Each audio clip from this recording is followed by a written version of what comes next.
Right, our praise to the Most High Yahweh, and to His Son, my brother, Mashiach Yahushai. Peace and blessings to my brothers and sisters from the Israelite tribes. All right, in this video, we're going to finally get into mtdna information. This is dealing with Brazil. Um, like always, I download this stuff and maybe I glance at it at the time and move on. But let's get into this information. Dealing with maternal DNA groups, and let's see who these people are. So obviously, um, there's a disclaimer. So um, we have to figure out within this report if this information is dealing with women grouping of DNA solely, or is it dealing with guy guys information coming from the maternal line? So real quick, I'm gonna just scroll to see who the sample groups are dealing with.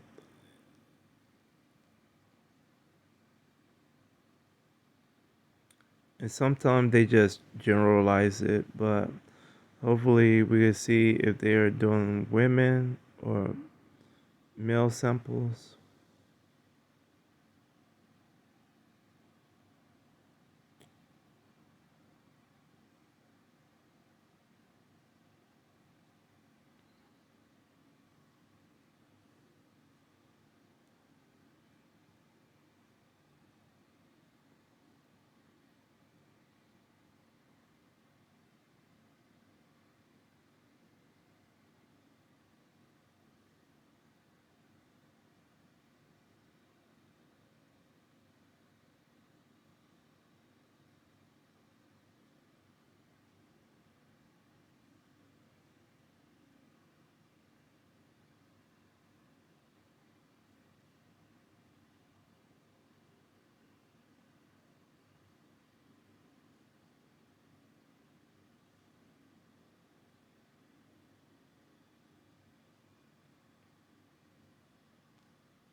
So as you can see, they don't really disclose the that information.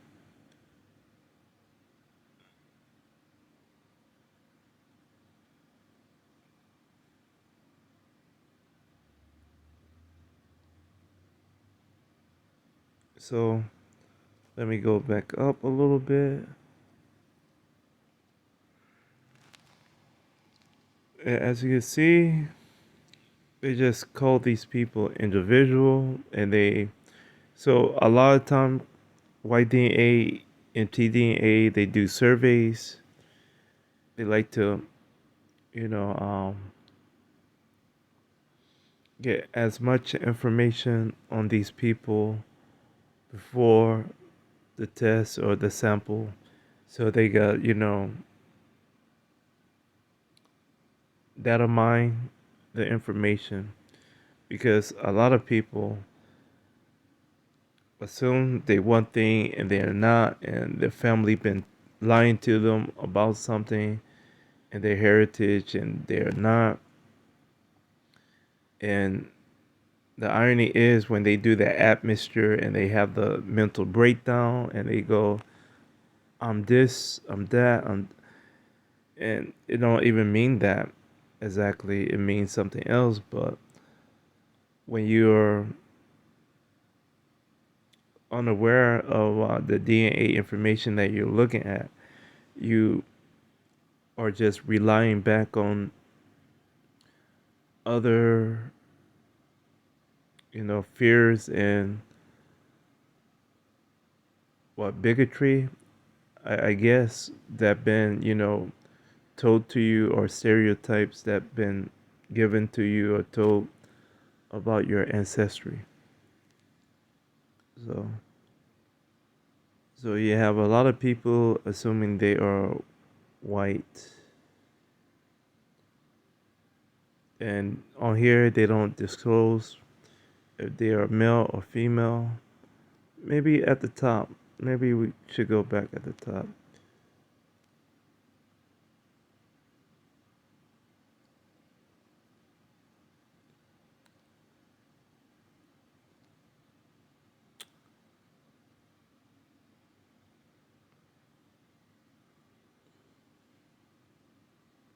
I guess not.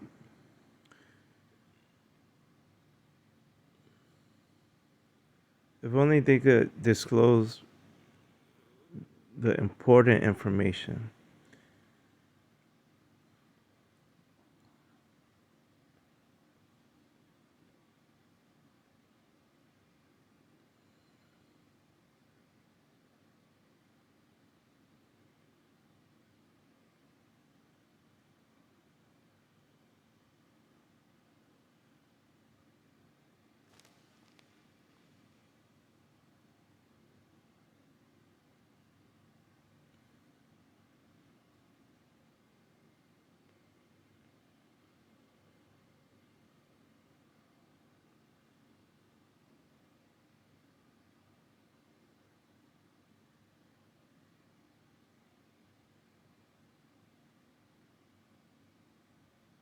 Oh yeah, and this this is actually a haplogroup,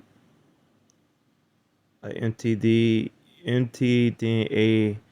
haplogroup. So you have L1 right here, and then you have H, and this is the thing that I noticed on this journey of information, especially when it comes to mtDNA. So you have this group, this H group. This is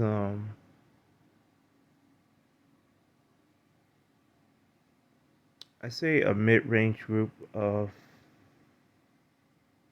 Caucasian women, maternal group, and this is a very common marker that is paired with E1B1A, E1A, E1B1B, very common. So be mindful of that.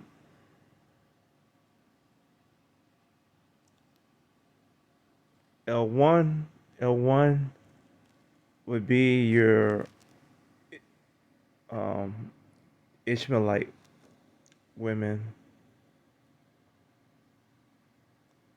So for people that don't know the groupings, you have L0 dealing with Hamitic women, L1 Shemitic Ishmaelites, L2 Shemitic Israelites, L3 Shemitic Edomites, L4 Shemitic Midianites. Now you go, I'm going down this grouping and setup, and people gonna ask, how do I get to this information? Who and what scripture? And it's based upon our previous information that's collected to begin with, from process of process of elimination, from that point of the information, when you're collecting and pairing all this information together. So there is not a good amount of information with precepts dealing with this information. So once you get 3 to 4 locked in, guaranteed uh, points of understanding or a epiphany on who these people are, then you get piece together a lot of the other stuff. Other than that, you know, it's just something that you either know or you don't know. And the pairing system. So um, I've seen people do L0 to L4 as uh, Israelite groupings of women. So you have L0, L1, L2, L3. Where you getting the 4 from? Remember, 0 is counted as well. I've seen people go, okay, L0 to L3. Again, you do realize that the last L is dealing with L6. So um, this is the point that I'm making when I say, it takes time and you have to properly pair it. And if you make a mistake, you gotta come out and say, hey, this is what I found out. My bad mistake. Let's clear this up because this is a valuable, important information. And if you're not consistent and careful with this information, yeah, you're you know messing a lot of stuff up, and you're in that category of um, what's the word, of a false doctrine, and you don't want to be grouped into that whole setup of you know one West and everything else. So um, be very careful with this information. That's all I'm saying. Um,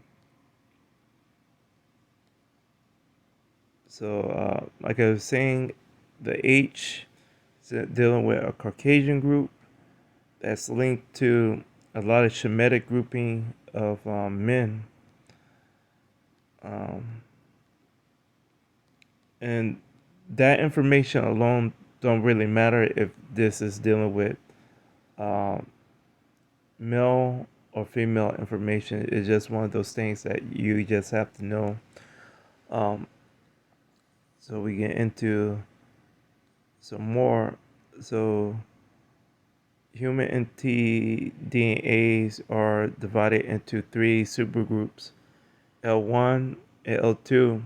So remember, L1 is dealing with Shemitic Ishmaelite, L2 is dealing with Shemitic Israelite, and L3 is dealing with Shemitic Edomite women.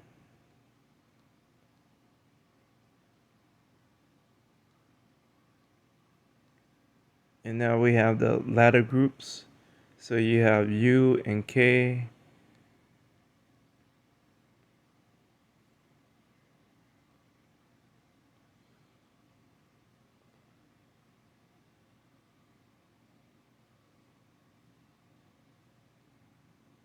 And these are the Native American groups. So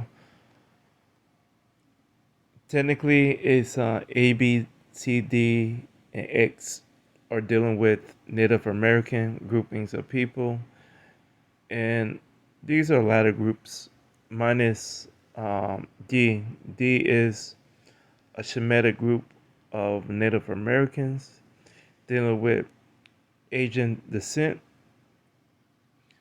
like uh, like the other group A, B, C, they're dealing with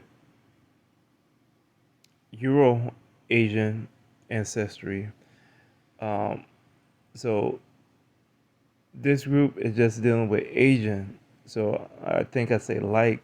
It's supposed to say I was supposed to say unlike. So these are just groups of people that are in the same territory. And technically, all these people are still around. Most of the Hispanic women population are dealing with ABC, type of ancestry.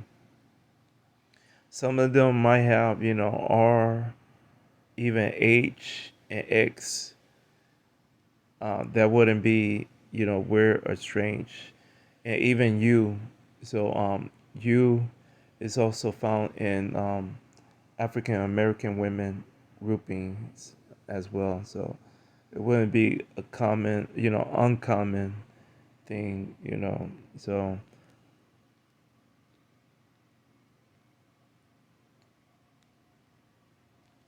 let's look at some of these tables.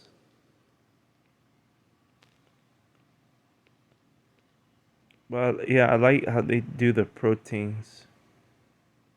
They lay out the.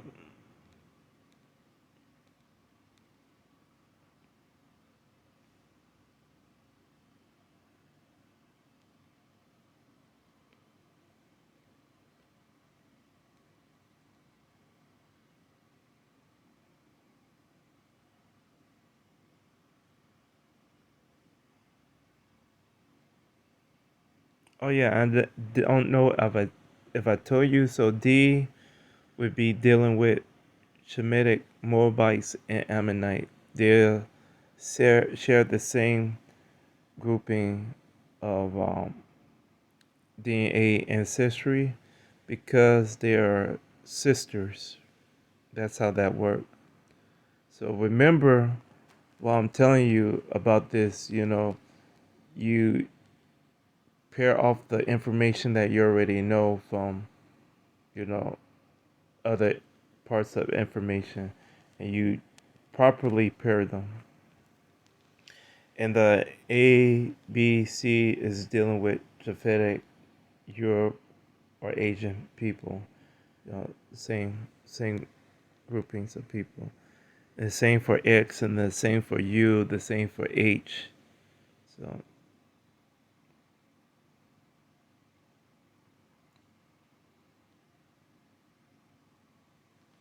so right here, as you can see, you have some introduction into some of the ethnic groups that are dealing with these groupings of maternal groups.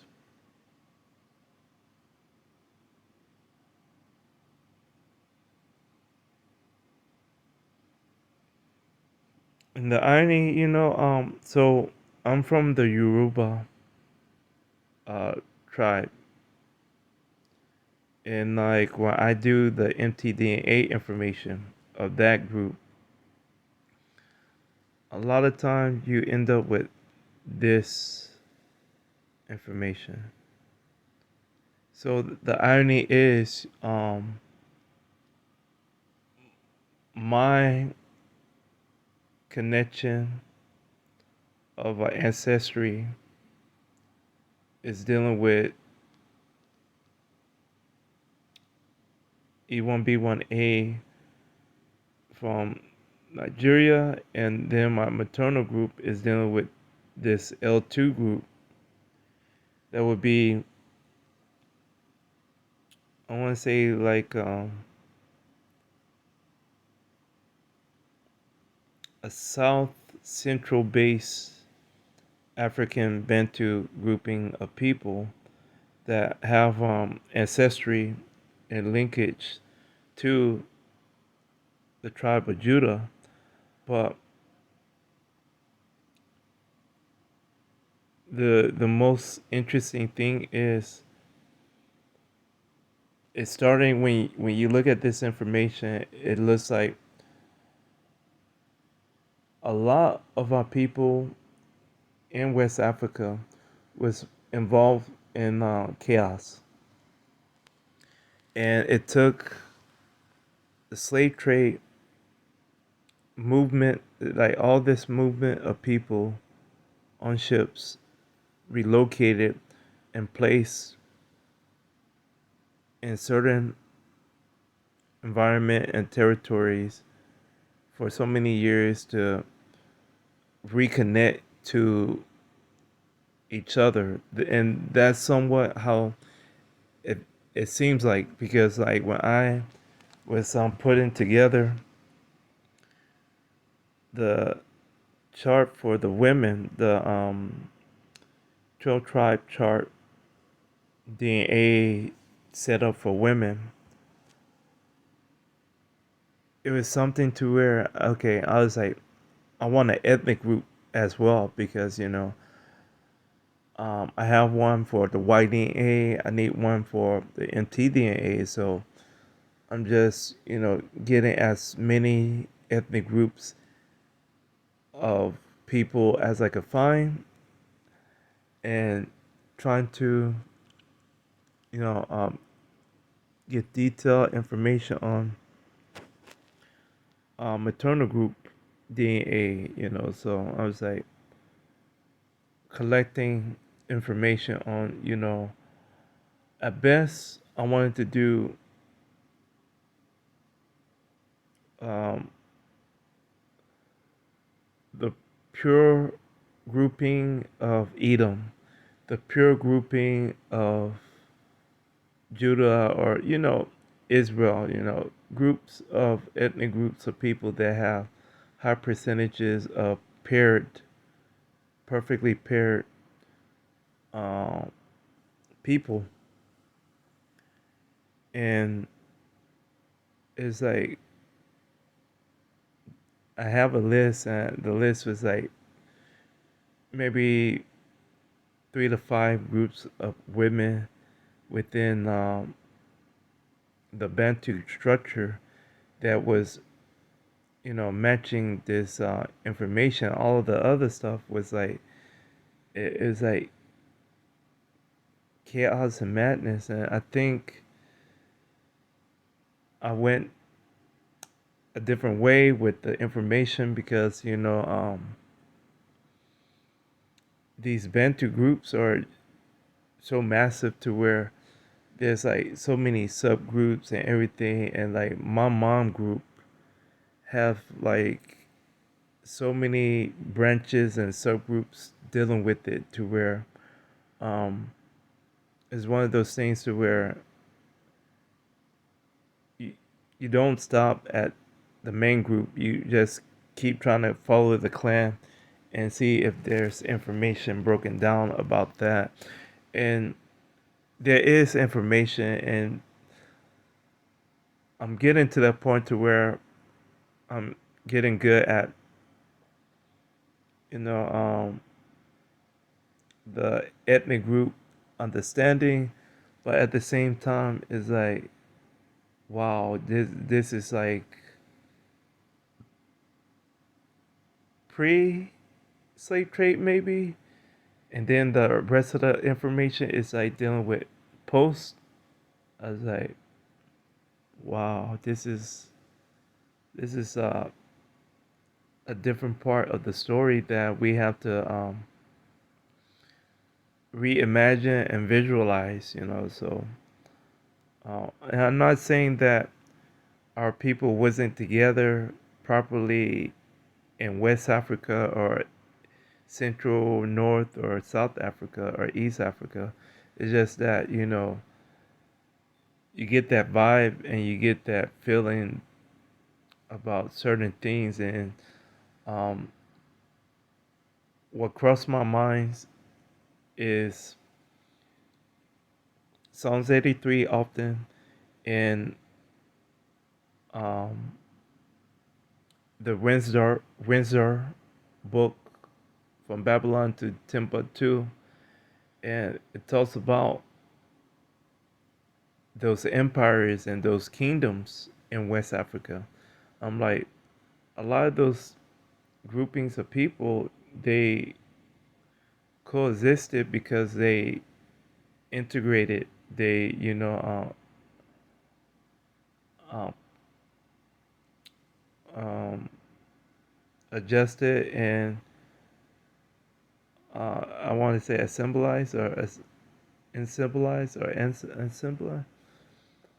They tried to create melting pots society, and that's something that no society perfected because you still have you know people that are still perfectly matching with their perfect ancestry or gene pool. Um, and that's the way it's supposed to be. But um, for events of mass migration and movement of people via relocation, slave trade, famine, that should not be the case or the thing for people to pair back with their people. But this goes towards that whole end time prophecy of like Jacob Trouble and the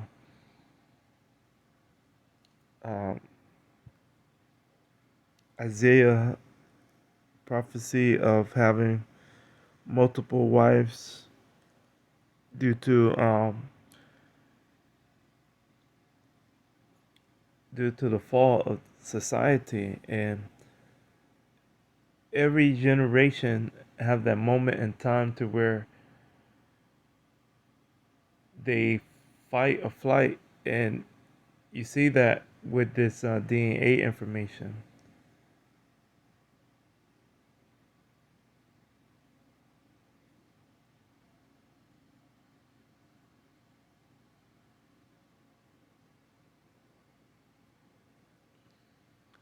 So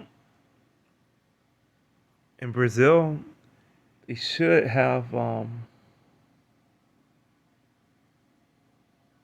big group of A, because this is just dealing with those Asian Japhetic people that overran the Shemitic um, Moabite people. So the Moabite people, this would be the people from mainland China and the people from Australia. So these are dark complexion people, and you might have some Ammonites among these groups of people, but most of these people are dealing with Aboriginal ancestry. So that would be the most common beginning native group for a while before these other groups dealing with the Euro-Asian combination of Japhetic people coming in and overtaking those people. So you get this Garifuna slash Kalingo grouping of people that have either terrors or they are the original people. And I think I'm gonna just leave it at that because like I have a whole nother different type of rant that I want to get into about terrors and everything, and it's it's just one of those things to where I think it deserves its own video. So we're seeing L1, We got this G. It said no further parallel mutation from G to A.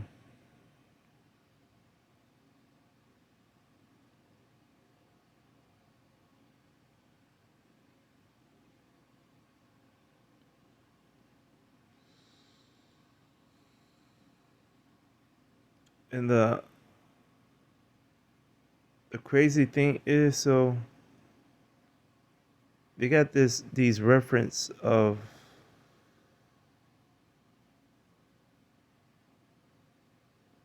these groups. So you have J, K, T, G. So these are reference groups to, they are not um, major groups of maternal haplogroups, but they are not minor. And J, so the irony is J shares the same territory that the YDNAJ shares. And J is similar to like R. J has a very long branch of groupings of people. And when it comes to mtDNA, they perfectly state the obvious with their groups. So HV, so you have a grouping from HV. Here we go. HV. So they just lump in all these groups of women together because they are literally the same groupings of women that are people that migrated and people that you know just became a different group of people. I mean, not a different group of people, but a branch from that group of people via that movement and a different diet. So,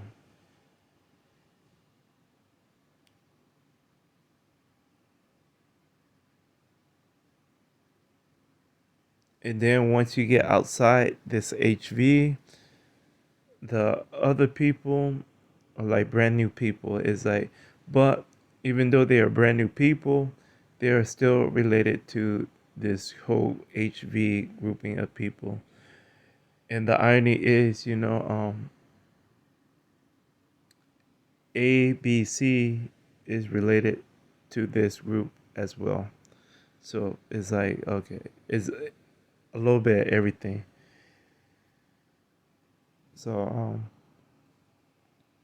and I think that's about it. So I hope people remember what I'm saying about this information because, like, when we get further into this mtDNA stuff, it's gonna go, okay,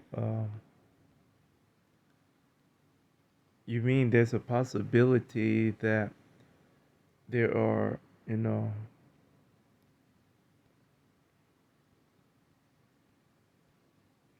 a possibility of people that are dealing with dark complexion skin type that are not dealing with Shemitic groups of people, that are not dealing with, ancestry from Africa. Yes. The same thing about white people. So keep that in mind because some of these L groups women, you know, yes, all these L groups are dealing with groupings of people from Africa, but at the same time, be mindful that a lot of these people have migrated, and that's why I try to tell people about the autosomal or the admixture information being about timing and movement, because once people move to a certain region and start to be involved with certain diets, environment, health crisis, dealing with other groups of people outside their race. When I say race, I'm talking about outside of the grouping of the perimeters of being a son of either Japhet, Shem, or Ham. A lot of things about your body chemistry changes. So, and this is the beginning of that, long conversation about mtdna. So, like always, um, I want to say all praise to the Most High Yahweh and to His Son, my brother Amashiach Yahweh Shai. Peace and blessings once again to my brothers and sisters from the Israelite tribes. Once again, thank y'all for the views. Once again, thank y'all for the comments. Feel free to leave a comment, and I'll get back to the comment as soon as possible with a reply in the comment section or with a video. Please do you please follow the community guidelines with the comments, and that's about it. I don't run the comment section, YouTube do. Um, so don't blame me if you get blocked or deleted or whatever, because it happens to me when I want to make a certain comment. So it's whatever. So with that being said, thank y'all once again.